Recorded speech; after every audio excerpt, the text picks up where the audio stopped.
తెలంగాణ వ్యవసాయ కార్మిక సంఘం బుర్గంపాడు మండల కమిటీ సారపాక పార్టీ కార్యాలయంలో సోమవారం ఎస్కే అబిదా అధ్యక్షతన జరిగిన సమావేశంలో జిల్లా ఉపాధ్యక్షులు బత్తుల వెంకటేశ్వర్లు పాల్గొని మాట్లాడారు.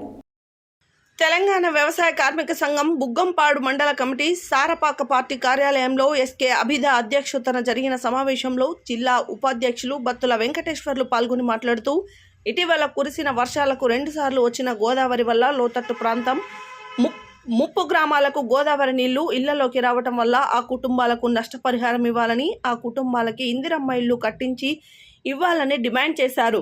అదేవిధంగా గోదావరి వరదలకు రైతులు తీవ్ర నష్టానికి గురయ్యారని మోతే గ్రామం, సారపాక, నాగినేని, ప్రోల్రెడ్డిపాలెం, బుగ్గంపాడు, సంజీవరెడ్డిపాలెం, సోంపల్లి ఈ ప్రాంతం రైతులు పొలాలు గోదావరిలో మునిగిపోయాయి. కానీ పత్తి, వరి నారు, నాట్లు, పెసర, ఇతర వాణిజ్య పంటలు గోదావరి వరదలకు నీటిలో మునిగిపోయాయని, ఈ రైతులకు ప్రభుత్వం అధికారులు వరద పట్టిన భూములను సర్వే చేసి వారికి నష్టపరిహారం ఇవ్వాలని ప్రభుత్వాన్ని కోరారు.